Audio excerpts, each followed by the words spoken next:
Hi there, welcome to Live Streams. It's so good to see you again.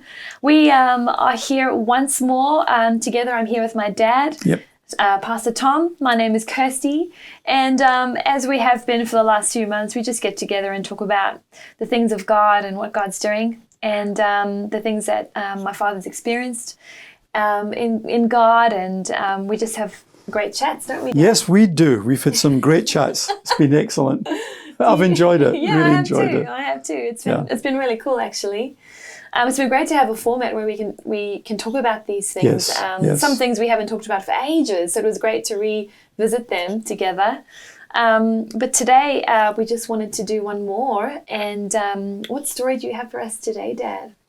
You know, we did actually talk about hearing from God, you know, one of the sessions we did. Uh-huh. And so what I thought I would do is just to share with you, you know, that there's different ways you can hear from God, obviously, as you know, as all of us know, I think. But I mean, I've only had personally one encounter with God where I knew God was tangibly present when he spoke to me. Yeah. Wow. The other times it's been this small, still voice. Okay. You know, which is the way we're supposed to be led by the Spirit. We're not Yes. always looking for the grandiose experience, you know, or God walked into my room kind of thing.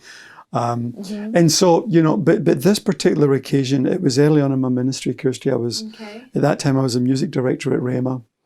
We were on a high in terms of a church. We were probably, in every aspect of church life, just so content. You know, that's as fantastic. pastors and church growth, evangelism, financially, everything was going so well. And of course, I was so happy being the music director in such a great church. It was a privilege. Yeah. And so it was a day off that I had, and it was a Friday. Friday was my day off, and I was sitting in my study, and I had never experienced anything like this before. I'd never really heard anything like this before. This was in 1984, you know, because I hadn't been exposed that much to a lot of, I guess, Christianese stuff. You know, I just didn't really know what people were talking about when they said, "Well, God came into my room," you know, stuff like that. I always felt it's a little bit weird, you know, But anyway, I'm sitting there, and I'll never forget, Kirsty, I was writing on the subject of holiness. It was for my Samedi material. Okay. And all of a sudden, I felt God's presence come into the room. So when you say that, what do you mean by that? Was it, you know, in times of worship where you feel the presence of God, you feel like almost like a weight or like a warmth, or yes. Was it something like that when you say you experienced that, or was it? Kirsty, it wasn't. It wasn't. I knew it was. The only way I can describe that, it was like, you know, when you switch on the light in a room, and all of a sudden it's light. Yeah. And you switch it off and it's dark. Yeah. It was like that. It was like in an instant with it. Wow. I hadn't been meditating on anything like that. I hadn't been praying for that. It came totally out of the blue. And I knew God's presence was in the room. It's the only way I can explain it. Wow. Okay. And I felt led, like the Bible talks about, the pen of a ready writer, to actually write down things that I felt impressed. Yes. I mean, I never saw Jesus or I never heard any audible voices or any bells or, you know, any shaft of light. There was none of that. Yeah. But I knew he was there. I knew he was there. That's amazing. That's really, really amazing. Yeah. And I started writing down a prophetic word, but at the time I didn't know what it was. Right. So I was writing this stuff down. This went on for maybe, I kind of lost track of time, Kirsty. So it was probably, I would guesstimate, anywhere from 25 minutes to 40 minutes. Okay. And when I looked, when I was finished writing, I knew he had gone. Wow. Or the presence. Yeah. I knew it was like, that's it, it's over. There's no more to write. There's no more to say. It's over. Yeah. The message was delivered, I guess. It was in a sense delivered, and I was a bit mystified by all of it, to be honest with you. And I sat there for a few minutes. I remember actually during it, the only interruption I got was David, your brother, came in with his little motor car. And he played around with the motor, and it didn't affect me in any way. And he came in with a motor car and he went back out the room again. So sweet. You know. And so I'm sitting there, Kirsty, and I thought, what is this? Because in it, I felt I had some insight into what the end time church would look like. Oh, wow. You know, through the eyes of worship. Okay. And so I thought, well, I better pass it by your mum. So I went to her. She was in the kitchen and I said, Barbara, you won't believe what happened to me there. I said, I just had an experience with God and I can't explain it. Yeah, what did Mum say? She says, well, what happened? You know, Mum's really straightforward, up and down. So what happened? And I says, the present, I know this is weird. It may sound weird, but the presence of God came into that room and I wrote down a word regarding what I believe the end time church will look like. Wow. And the role that worship would play in that. And she says, let me have a look at it. It was just handwritten. So she read it. And here's what she said. It's typical mum. She says, Tom, this is not God. This is not you. This must be God. Wow. That's what she said. So she could tell by reading it that was divinely inspired. Yeah. And she says, but let's not tell anybody. It's of God, but let's not tell anybody. And I love Mum's, cautiousness because it has always balanced me. I'm more ambitious. And Mom has been the great balancer of your life, really. She really has, and she's always been such a grounding.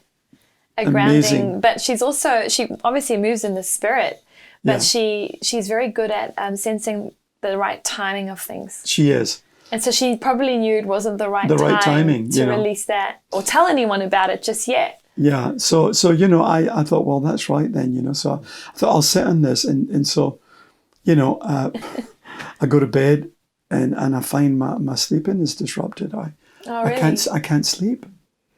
And I'm thinking about this word and I'm getting agitated and I'm thinking, what is going on here? I didn't know that part of the story. It started affecting my sleeping. So, I'd go back to Mum again and say, I need to do something with this. Right. So eventually I went to Pastor Ray and I said, Pastor Ray, something amazing happened to me. And I explained to him and I said, I believe I got a prophetic word. And he says, well, what did God really say to you? And I says, God said that the worship that we give on a Sunday, or whoever gives on a Sunday, that he's actually asking more of that. He wants worship as a lifestyle.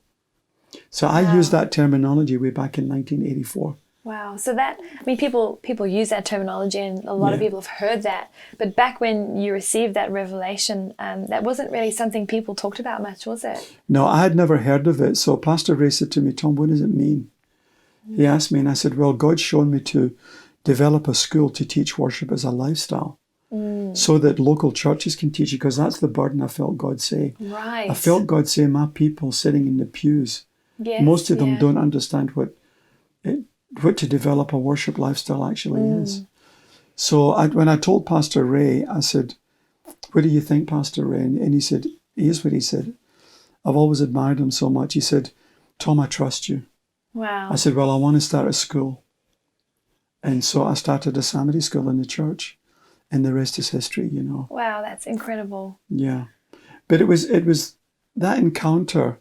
And Kirsty, I've never had anything like that since.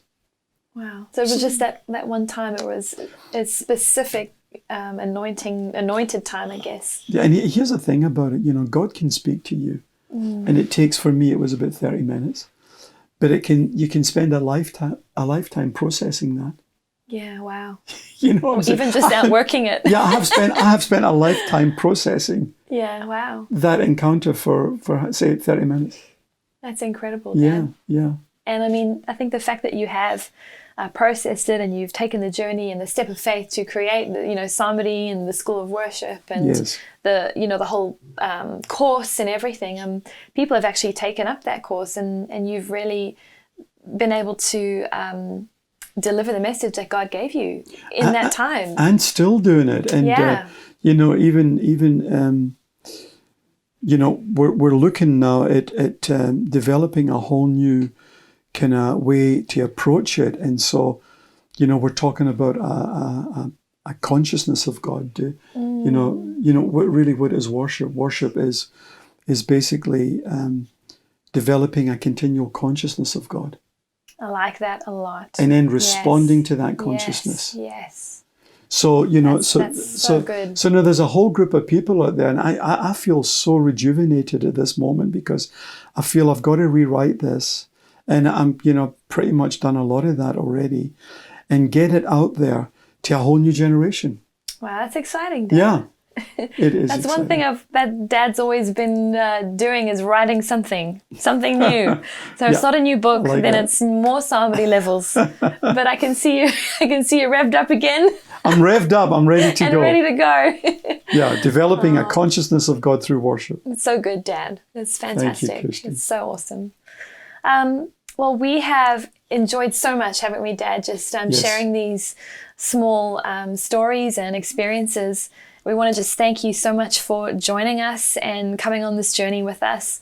We're going to be getting ready, hopefully, to go back to church services. So we're going to be focusing our attention, getting our church back in real life, back together and running. So we will probably stop doing these live streams for the moment, but in the future we're looking at doing different things. We might do more live streams, or we might do something different. Yes, but we're open. We're open, but we just wanted to thank you so much for joining us. We've enjoyed it, haven't we, Dad? Yes, and I want to just thank you as well. And thank you, Kirsty, for hosting it so well. Oh, thanks, It's Dad. been so good. Thank you. I've enjoyed it. It's been so much fun. So thank you. God bless you. If you want to know more about Sydney Life Church, please check us out on our website or on our social media, and get free to get in touch if you would like. And God bless. Thank you so much. God bless.